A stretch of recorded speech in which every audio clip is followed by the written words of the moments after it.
তোমার গুনাহ অনেক অনেক সমুদ্র ফেনা তুললে তোমার গুনাহ আছে। বলছে আল্লাহ তাআলা এই ক্ষেত্রে বলেছেন ফাউলাইকা ইউবাদদিলুল্লাহু সাইয়্যাতিহিম হাসানাত। তোমরা বান্দারা যে গুনাহগুলো করেছো সেই গুনাহগুলোকে আমি আল্লাহ তাআলা নেকির দ্বারা পরিবর্তন করে দিব। কিসের দ্বারা? সুবহানাল্লাহ। যে রোজা আমার জন্য, আর এই রোজার প্রতিদান আমি আল্লাহ তাআলা নিজেই। সুবহানাল্লাহ। যে ব্যক্তি রোজা রাখবে, সিয়াম সাধনা করবে, তা আল্লাহ তাআলা বলেছেন, রাসূলুল্লাহ সাল্লাল্লাহু আলাইহি ওয়াসাল্লামের মাধ্যমে তিনি হাদিসে জানিয়ে দিয়েছেন যে এই রোজার প্রতিদান আল্লাহ তাআলা নিজের হাতেই দিবেন। অন্যান্য ইবাদতের ক্ষেত্রে যে প্রতিদান, যে আজর ও সওয়াব যেগুলো আছে, এগুলো আল্লাহ তাআলা ফেরেশতাদের মাধ্যমে দিবেন, কিন্তু আল্লাহ তাআলা এই রোজার প্রতিদান তিনি তার নিজের হাতেই দিবেন। সুবহানাল্লাহ। তো আল্লাহ তাআলা যত মহান, আল্লাহ তাআলার দানও তত বেশি মহান। যদি চেয়ারম্যান বলে বা মেম্বার যদি বলে তুমি আমার কাছে আইসো, আমি তোমাকে কিছু হাদিয়া দিব, তাহলে সেই ব্যক্তি হাদিয়া দেওয়ার যে পরিমাণ কিরকম হবে? আর যদি এর চাইতে যে উপরে আছে, যে চেয়ারম্যান আছে, সে যদি বলে হাদিয়া দিব, তার পরিমাণ আরটু বেশি। এরপর যদি এমপি সাহেব তাকে বলে যে তুমি আসো, তোমাকে হাদিয়া দিব, তো এভাবে পর্যায়ক্রমে যদি প্রধানমন্ত্রী তাকে বলে যে আমি তোমাকে হাদিয়া দিব, তাহলে সেই হাদিয়ার পরিমাণ কি পরিমাণ হতে পারে? তো আল্লাহ তাআলা এমন এক মহান সত্তা, যিনি আহকামুল হাকিমিন, যিনি সকল বাদশার বাদশাহ, তিনি যদি বলেন আমি আল্লাহ তাআলা নিজের হাতেই এই রোজার প্রতিদান দিব, তাহলে তার হাদিয়ার পরিমাণ কি পরিমাণ হবে সেটা আপনারা ভালো করেই জানেন। আল্লাহ তাআলা মহান, আল্লাহ তাআলার হাদিয়া, আল্লাহ তাআলার পক্ষ থেকে পুরস্কারের বিষয়টা অনেক মহান। আর এটি সিফাতের কথা এখানে উল্লেখ করা হয়েছে, আর রাকিউনাস সাজিদুন, মুমিন রুকুকারী এবং সিজদাকারী হবে। তার মানে হলো মুমিন সালাত আদায় করবে, নামাজ কায়েমকারী হবে, মুমিন নামাজ পড়বে। একজন মুমিন এবং একজন সাধারণ মানুষ মানে কাফেরের মধ্যে ব্যবধান হলো, মুমিন যারা ঈমান এনেছে সে ব্যক্তি নামাজ পড়বে, আর যারা কাফের তারা নামাজ পড়ে না, এর মধ্যে ব্যবধান। তো এই জন্য আমরা নামাজের ক্ষেত্রে যত্নবান হই। নামাজের ক্ষেত্রে রাসূলুল্লাহ সাল্লাল্লাহু আলাইহি ওয়াসাল্লাম যখন দুনিয়া থেকে বিদায় নিয়ে শেষ নিঃশ্বাস যখন ত্যাগ করবেন, তখন তিনি তিনটি কথা বলে গিয়েছেন, দুটি কথা বলে গিয়েছেন। একটি হলো আসসালাত আসসালাত আসসালাত ওয়া মা মালাকাত আইমানুকুম, যে হে আমার উম্মতরা নামাজের প্রতি যত্নবান হও, নামাজের প্রতি যত্নবান হও, নামাজের প্রতি যত্নবান হও। এই কথাটা রাসূলুল্লাহ সাল্লাল্লাহু আলাইহি ওয়াসাল্লাম কয়বার বলেছেন? তিনবার। কয়বার? তার মানে নামাজের অনেক গুরুত্ব দিয়েছেন। এরপরে বলেছেন ওয়া মা মালাকাত আইমানুকুম, এবং তোমাদের যারা অধীনস্থ আছে, এমপ্লয় আছে, চাকর বাকর আছে, অধীনস্থ ব্যক্তিদের সাথে ভালো আচরণ করো। এই দুইটা কথা বলে রাসূলুল্লাহ সাল্লাল্লাহু আলাইহি ওয়াসাল্লাম দুনিয়া থেকে বিদায় নিয়েছেন, শেষ নিঃশ্বাস ত্যাগ করেছেন। রাসূলুল্লাহ সাল্লাল্লাহু আলাইহি ওয়াসাল্লাম হাদিস শরীফে মধ্যে ইরশাদ করে বলেন, আউয়ালু মা ইউহাসাবু বিহিল আবদু ইয়াউমাল কিয়ামাতিস সালাহ, কিয়ামতের দিন আল্লাহ তাআলা সর্বপ্রথম বান্দার নামাজের হিসাব দিবেন। বান্দার নামাজের হিসাব যদি হয়ে যায় তো অন্যান্য হিসাব তার জন্য সহজ হয়ে যাবে। তো এই জন্য ভাই আমরা কখনো নামাজকে পরিত্যাগ করব না। ওই নামাজকে আমরা সবসময় আগে আদায় করার চেষ্টা করব। সবচাইতে বেশি গুরুত্ব কিসে দেব? আমরা নামাজকে দেব। অন্যান্য কাজকে রেখে আমরা কাজকে স্টপ করে তখন আমরা নামাজ আদায় করার পর আবার কাজ শুরু করব। আমাদের অন্তরে যেন এই কথা না আসে, আমরা যেন এটা না করি যে এই কাজটা করি তারপরে নামাজ আদায় করব। এটা হলো শয়তানের কারসাজি। এজন্য নামাজের ক্ষেত্রে আমাদের যত্নবান হইতে হবে। যদি কোনো ব্যক্তি নামাজকে সঠিকভাবে আদায় না করে তাহলে কি হবে? আল্লাহ তাআলা তাকে জাহান্নামে নিক্ষেপ করবেন।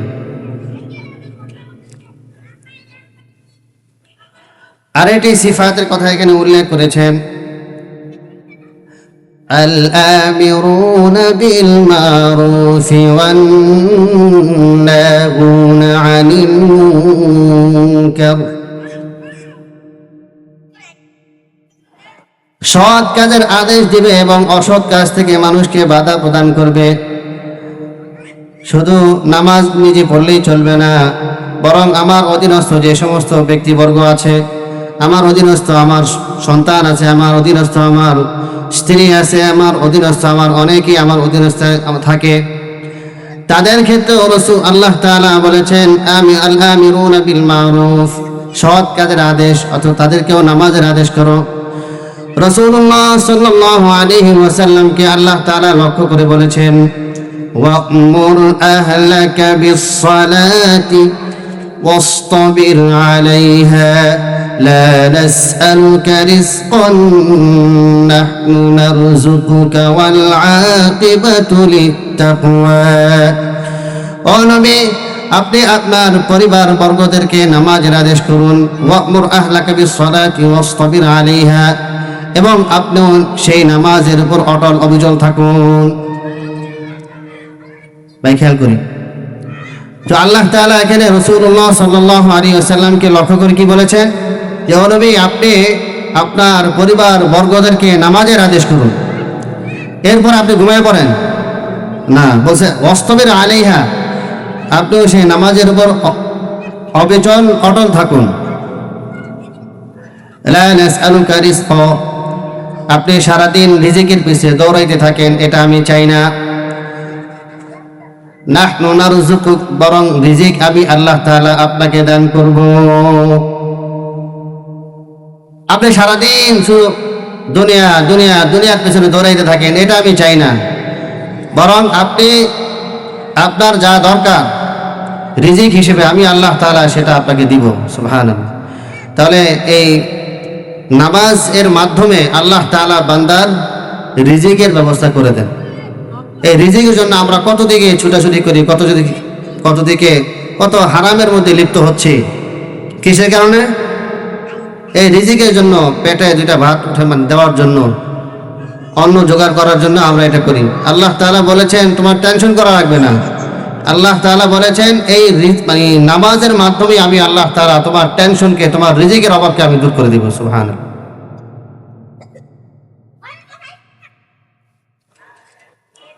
আল-আমিরুনা বিল মারুফ, সৎ কাজের আদেশ করতে হবে। যদি নিজে তাকওয়ার উপরে থাকতে চাই, ইবাদতের মধ্যে যদি নিজেকে অটল অবিচল রাখতে চাই, তাহলে আল-আমিরুনা বিল মারুফ, তাহলে সৎ কাজের আদেশ করতে হবে। সৎ কাজের আদেশ না করলে এই পরিবেশ থাকবে না। যদি পরিবেশ খারাপ হয়, আমি যতই ভালো হই না কেন, আমার এই ভালো হওয়াটা বেশি দিন টিকবে না। টিকবে বলেন? যদি পরিবেশ, যদি 10টা মানুষ খারাপ হয়, সেক্ষেত্রে আমি একা সেখানে ভালো থাকতে পারবো না। তাহলে ভালো থাকা মানে পরিবেশ ভালো করার জন্য সেটা কি দরকার? আল-আমিরুনা বিল মারুফ, কি করতে হবে? সৎ কাজের আদেশ করতে হবে। এরপরে আল্লাহ তাআলা বলেছেন শুধুমাত্র সৎ কাজের আদেশ করলেই চলবে না, ওয়ান্নাহুনা আনিল মুনকার, এবং অসৎ কাজ থেকে মানুষকে বাধা প্রদান করতে হবে। আমার চোখের সামনে অন্যায় হচ্ছে, আমি চুপ করে বসে রইলাম, তাহলে আল্লাহ তাআলা আমাকে কিন্তু ধরবেন,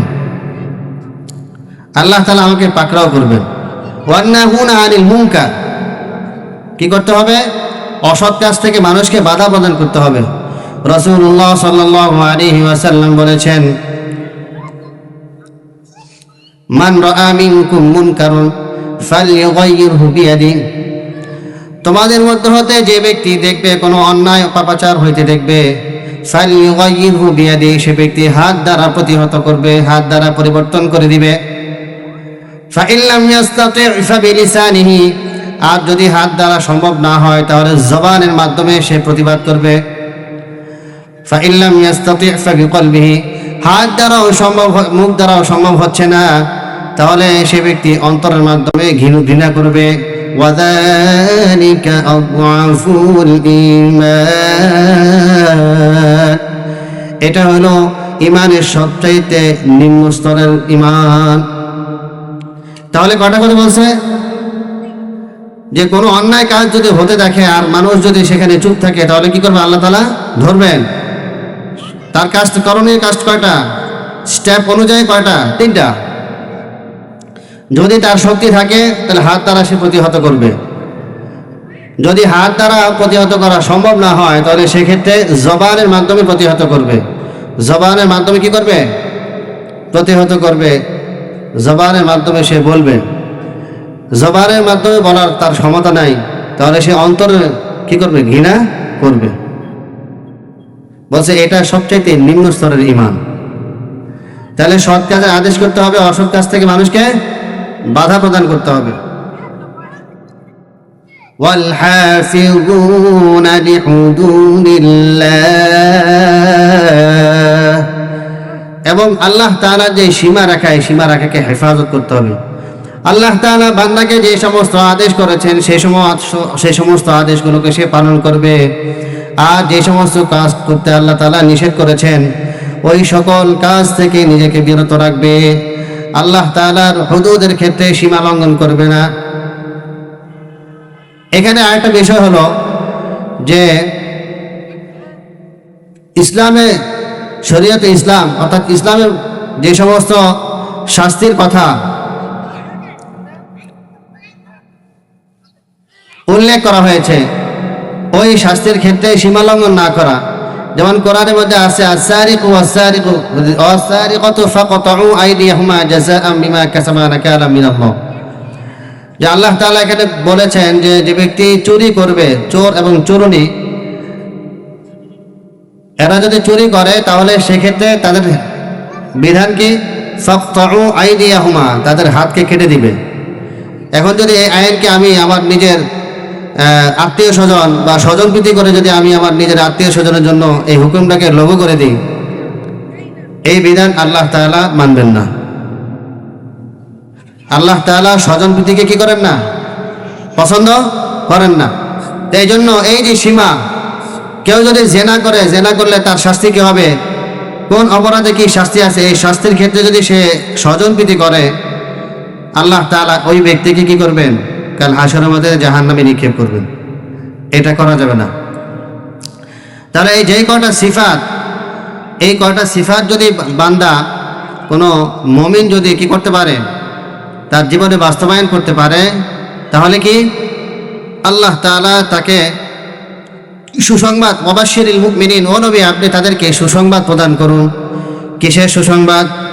ওয়াবাশশিরিল মুমিনিনা বিল জান্নাহ, আপনি তাদেরকে জান্নাতের সুসংবাদ প্রদান করুন। আল্লাহ তাআলা জান্নাতকে এত সুন্দর করে বানিয়েছেন, এত বড় করে বানিয়েছেন, এত প্রশস্ত করে বানিয়েছেন। সেই জান্নাত সম্পর্কে আল্লাহ তাআলা স্বয়ং কোরআনে কারীমের মধ্যে নিজেই ইরশাদ করে বলেন, ওয়া জান্নাতিন আরদুহাস সামাওয়াতু ওয়াল আরদ, আল্লাহ তাআলা বান্দাকে যে জান্নাত দিবেন সেই জান্নাতের পরিধি হবে সুদূর আসমান এবং জমিন সমতুল্য। আসমান জমিন সমতুল্য আল্লাহ তাআলা জান্নাত তাকে দান করবেন। সুবহানাল্লাহ। আজকে আমরা ক্ষমতা পাওয়ার জন্য, সাধারণ একটা চেয়ারম্যান, একটা মেম্বারি পাওয়ার জন্য আমরা কত মেহনত করি, কত কষ্ট মুজাহাদা করি, কত টাকা খরচ করি। আর আল্লাহ তাআলা ওই ব্যক্তি কি দিবেন? সারা পৃথিবী, মানে মনে করেন যে এই আসমান জমিন সমতুল্য, তার মানে কি হাজার হাজার কোটি কোটি পৃথিবীকে একত্রিত করলেও তার সমান হবে না। আল্লাহ তাআলা এত বড় জান্নাতের সিংহাসন তাকে দান করবেন। সুবহানাল্লাহ। এত বড় রাজত্ব তাকে দান করবেন। এই জান্নাতের এই রাজত্ব, জান্নাত পেতে কে কে রাজি আছে? হাতুরান। আল্লাহ তাআলা আমাদের সকলকে কবুল করুন। আল্লাহ তাআলা জান্নাতকে এত বেশি সুন্দর করে বানিয়েছেন যে জান্নাতের বর্ণনা, যিনি জান্নাতকে স্বচক্ষে দেখেছেন তিনি বলেছেন, তিনি কে? রাসূলুল্লাহ সাল্লাল্লাহু আলাইহি ওয়াসাল্লাম। রাসূলুল্লাহ সাল্লাল্লাহু আলাইহি ওয়াসাল্লাম মেরাজে যখন আল্লাহ তাআলা তাকে নিয়ে গিয়েছেন, তখন তিনি, আল্লাহ তাআলা তাকে জান্নাত জাহান্নাম সব কিছু দেখিয়েছেন। রাসূলুল্লাহ সাল্লাল্লাহু আলাইহি ওয়াসাল্লাম জান্নাত দেখে বলেছেন, আল্লাহ তাআলা জান্নাতকে এত বেশি সুন্দর করে বানিয়েছেন। কি বলেছেন? যে মা লা আইনুন রাআত আল্লাহ তাআলা জান্নাতকে এত বেশি সুন্দর করে বানিয়েছেন, মা লা আইনুন রাআত, কোনো চক্ষু তা দেখে নাই, ওয়ালা উযুনুন সামিআত, কোনো কান তা শ্রবণ করে নাই। আল্লাহ তাআলা জান্নাতকে এত সুন্দর করে বানিয়েছেন, এত সুন্দর করে বানিয়েছেন যে কোনো চক্ষু তা দেখে নাই, কোনো কান তা শ্রবণ করে নাই, মানুষ শোনে নাই, এত সুন্দর করে জান্নাত বানিয়েছে। ওয়ালা খাতারা আলা কলবি বাশার, আল্লাহ তাআলা এত সুন্দর করে জান্নাত বানিয়েছেন, বলা হয়েছে মানুষ এটা কল্পনাও করতে পারবে না। সুবহানাল্লাহ। আমরা সাধারণ গুলশানে, ধানমন্ডিতে যে সমস্ত জায়গায় যাই, অনেক সময় দেখি যে কত সুন্দর করে একটা ফ্ল্যাট তৈরি করেছেন, একটা বাড়ি তৈরি করেছেন, মানে তাকায় দেখতে মনে চায়। তো এটা তো মানুষের তৈরি করা, আর যেটা আল্লাহ তাআলা স্বয়ং নিজে তৈরি করেছেন যেই জান্নাত, সেই জান্নাত কত সুন্দর হবে। সুবহানাল্লাহ। আজকে আমরা সাধারণ এই পৃথিবীতে কিছুদিন ভালো থাকার জন্য কত মেহনত করতেছি, অথচ জান্নাতে আল্লাহ তাআলা এই অল্প সময়ের হায়াত দিয়েছেন। এইটাকে যদি আমরা আমাদের সময়কে পরিপূর্ণভাবে কি করতে পারি, আমরা আল্লাহ তাআলার ইবাদতের মধ্যে নিজের সময়কে কাটাইতে পারি, তাহলে আল্লাহ তাআলা কি দিবেন? সেই এই জান্নাতের এই ইবাদতের বিনিময়ে আল্লাহ তাআলা এই সুবিশাল এত সুন্দর জান্নাত আল্লাহ তাআলা তাকে দান করবেন। সুবহানাল্লাহ। সম্মানিত মুহতারাম হাজিরিন, আল্লাহ তাআলা যে প্রথমে এখানে সূরাতুত তাওবা এই 112 নম্বর আয়াতের প্রথম যে সিফাতটা এখানে উল্লেখ করেছেন, সেটি হলো আত-তাইবু, মুমিন কি হবে? তওবাকারী হবে। আল্লাহ তাআলা বান্দার প্রতি এত বেশি দয়াদ্র, এত বেশি মায়া করেন, এত বেশি মহব্বত করেন যে তিনি বান্দাকে বান্দার জন্য আল্লাহ তাআলা তওবার রাস্তাকে খুলে দিয়েছেন, এত বেশি মায়া করেন। এই মায়াকে আল্লাহ তাআলা 100 ভাগ করে 99% ভালোবাসা, মহব্বত, মায়া তিনি তার নিজের মধ্যে রেখে দিয়েছেন, আর 1 ভাগ সারা পৃথিবীর সমস্ত মানুষকে দান করেছেন। দেখেন 1% ভালোবাসা নমুনা দেখেন। সন্তান তার বাবাকে মহব্বত করে, অনেক সময় এমন দেখা যায় সন্তান তার নিজের জীবনকে বাজি রেখে বাবাকে হেফাজত করার জন্য কি করে? লড়াই করে। ঠিক তেমনিভাবে বাবাও তার সন্তানকে মহব্বত করে, নিজের জীবনের চাইতেও বেশি ভালোবাসে। আবার মা তার সন্তানকে মহব্বত করে, 10 মাস 10 দিন তাকে পেটে ধারণ করে, কষ্ট সহ্য করে। যখন এই বাচ্চা পৃথিবীতে আসে, যখন মা দেখে তার সমস্ত কষ্টকে সে ভুলে যায়। এমনও দেখা গেছে যে বন্যার সময় এই পানিতে সব তলায় গেছে, তো এক মা কি করেছেন? তার সন্তানকে সেই ওই একটা পাতিল বা একটা বড় পাত্রের মধ্যে রেখে দিয়েছেন, আর মা নিচে ভাসতেছেন। দেখা গেছে মা মরে গেছেন আর ওই সন্তান বেঁচে গেছে। তাহলে দেখেন এই মা তার সন্তানকে কি পরিমাণ মায়া মহব্বত করেন। সুবহানাল্লাহ। কত বেশি মহব্বত করেন। এই ভালোবাসা, মহব্বত, এটা হলো 1%। কয় পার্সেন্ট? 1%। আর 99% মহব্বত, ভালোবাসা এবং মায়া আল্লাহ তাআলা তার নিজের মধ্যে রেখে দিয়েছেন, সেটা আল্লাহ তাআলা কাল হাশরের ময়দানে প্রয়োগ করবেন। সুবহানাল্লাহ। হাজ্জাজ বিন ইউসুফ নাম শুনছি না আমরা? জালেম বাদশা ছিল। ইসলামের মধ্যে খেলাফত যারা চালিয়েছেন, মানে খেলাফত যারা ইসলামী খেলাফতের মধ্যে যে বাদশা আছেন, তাদের মধ্যে সবচাইতে নির্দয় জালেম শাসক হলো হাজ্জাজ বিন ইউসুফ। এই হাজ্জাজ বিন ইউসুফের মা তাকে বলল, তুই অনেক বড় জালেম, তুই অনেক সাহাবীকে মারছস, তোর কোনো ক্ষমা নাই, তোর কোনো ইয়ে নেই। তখন সে তার মাকে লক্ষ্য করে বলে, ও মা, কাল হাশরের ময়দানে আল্লাহ তাআলা যদি তোমাকে এই সুপার পাওয়ার দেয় যে এই হাজ্জাজের মা, তুমি যদি তোমার সন্তানকে মাফ করে দাও, আমি আল্লাহ তাআলা তোমাকে মাফ করে দিব, তোমার সন্তানকে মাফ করে দেবো, তুমি যদি মাফ করো, তখন তুমি কি করবা? তখন তার মা বলল, আমি তো আমার সন্তানকে কি করবো, মাফ, যতই কিছু হোক আমি তো আমার সন্তানকে মাফ করে দেব। কয়, যদি তুমি মাফ করে দাও, তোমার মায়া যদি এই পরিমাণ আমার প্রতি হয়, তাহলে আমার আল্লাহ এর চাইতে অনেক অনেক গুণ বেশি তার বান্দাকে মায়া করে, মহব্বত করে। আমি আশা রাখি, আমি আশাবাদী আল্লাহ তাআলা আমাকে মাফ করে দিবেন, সেও আশা রাখে। কি বলেন? তো প্রথম যে এটা আল্লাহ তাআলা সিফাত এখানে উল্লেখ করেছেন সেটা হলো কি, যে আল্লাহ তাআলা বান্দাকে এত বেশি মহব্বত করে, এত মায়া করেন যে বান্দা তুমি যদি গুনাহ করো, গুনাহ করার পরে যদি তুমি গুনার রাস্তা থেকে ফিরে আসো, তাহলে আমি আল্লাহ তাআলা তোমার সমস্ত গুনাহকে মাফ করে দেব। সুবহানাল্লাহ। আল্লাহ তাআলা কোরআনে কারীমের মধ্যে ইরশাদ করে বলেন, قل يا عبادي الذين أسرفوا على أنفسهم لا تقنطوا من رحمة الله। ও আমার বান্দাগণ, যারা তোমাদের নিজেদের প্রতি জুলুম করেছো, অনেক বেশি অন্যায় করেছো, অনেক বেশি গুনাহ করে ফেলেছো, তোমরা হে নবী আপনি তাদের ক্ষেত্রে বলে দেন, তোমরা আল্লাহ তাআলার রহমত থেকে নৈরাশ হও না। আল্লাহ তাআলার রহমত থেকে তোমরা নৈরাশ হও না। কেন? ইন্নাল্লাহা ইয়াগফিরুয যুনুবা জামিআ, নিশ্চয় আল্লাহ তাআলা সমস্ত গুনাহ ক্ষমা করতে পারেন।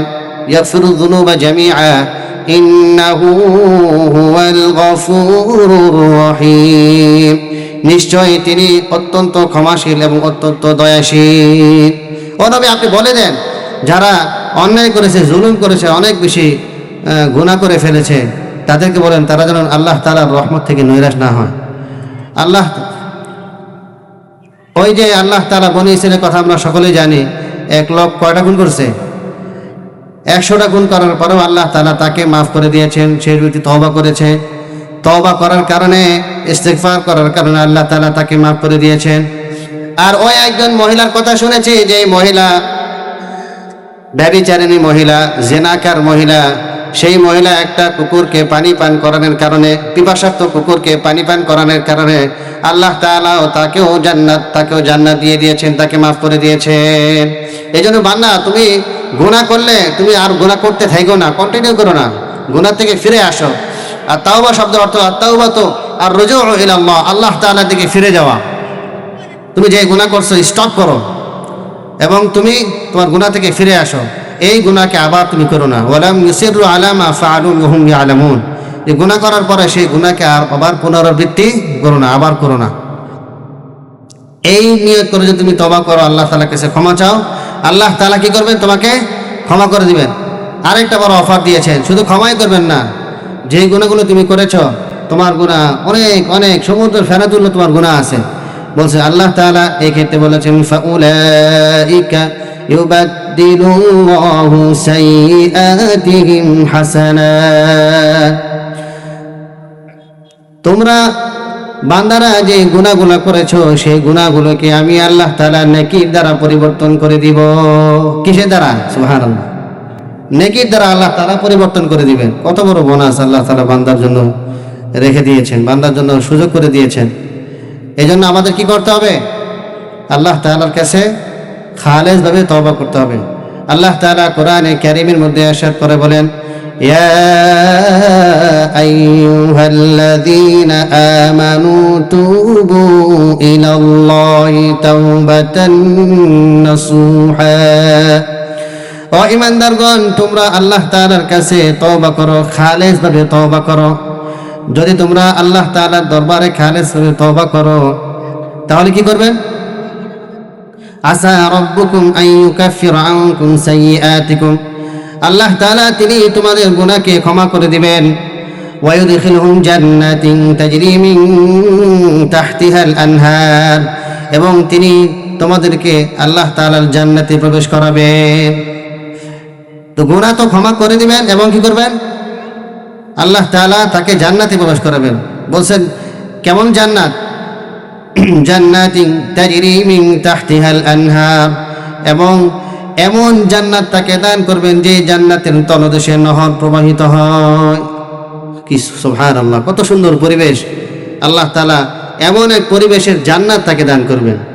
আর অন্য আয়াতে আল্লাহ তাআলা সূরাত ফুরকানের মধ্যে বলেছেন, ফাউলাইকা ইউবাদদিলুল্লাহু সাইয়্যাতিহিম হাসানাত, যেই গুনাহগুলো সে করেছেন সেই গুনাহগুলোকে আল্লাহ তাআলা নেকির দ্বারা পরিবর্তন করে দিবেন। তো খোলাসাতুল কালাম হলো, আল্লাহ তাআলা, আমি এখানে শুধুমাত্র প্রথম যে সিফাতটা, যে মুমিনের 9টি সিফাত আল্লাহ তাআলা এখানে উল্লেখ করেছেন, প্রথম যে সিফাতটা কি, আল্লাহ তাআলার কাছে তওবা করা, গুনাহ করার পরে আল্লাহ তাআলার কাছে তওবা করে ফিরে আসে।